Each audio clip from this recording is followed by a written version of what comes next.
All right, the prescription drug announcement, huge deal. And again, an executive order will be challenged in court. It might be struck down. He has an opportunity now to get a bipartisan piece of legislation that mirrors the executive order. And we have to be honest, Democratic presidents have been afraid of going against big pharma. They want the contributions, the campaign contributions, and they're swayed by their lobbyists. So Dan, I think there's no way to look at this, but the president's trying to do something that the country wants and that Democrats were afraid to do. Correct? Absolutely. It's excellent. Bravo. It's like Nixon going to China. It's great. Sean. Oh, I think it's better than Nixon going to China. If you think about where we ended up in China, I think this is huge. Like at the end, what this really shows is Pharma has basically been saying U.S. will pay the bulk of all these costs, and then we'll give a better deal to all these other countries. And when you look at what they do to, what the same drug costs in other countries, I've just been tired of hearing the excuses. I'm all for the capitalistic system. I am a true, I think, free trader, but what's gone on is ridiculous. And I think the president tackling this, to your point, Mark, the political significance of this is almost bigger than the financial significance. The savings that people will yield on this is huge. But at the end of the day, a politician taking on big pharma is massive. And I'm glad the president's doing it.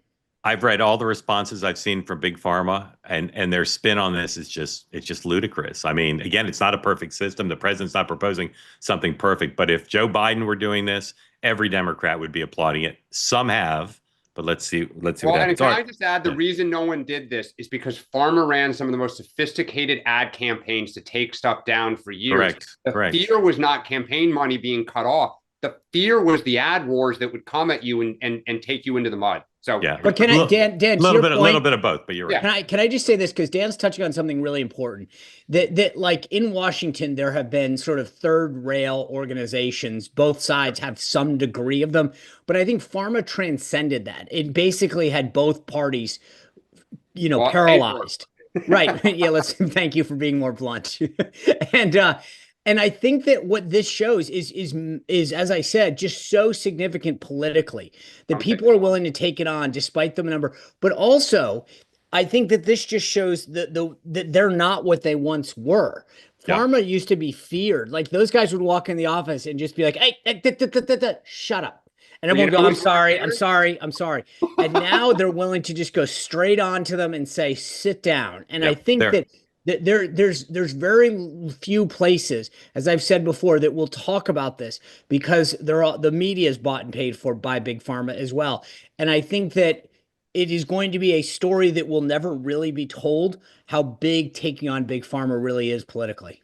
Well, let's see what happens, because they're not going to give up. And there is bipartisan legislation, big tent, that mirrors what the president's doing through the executive order. And let's see if the administration calls their bluff and says, okay, let's pass it. Let's get a bipartisan bill. They say that something that's easy is like a walk in the park. Well, easier than a walk in the park, hit the subscribe button, be part of the two-way community, never miss an episode, be part of our conversations.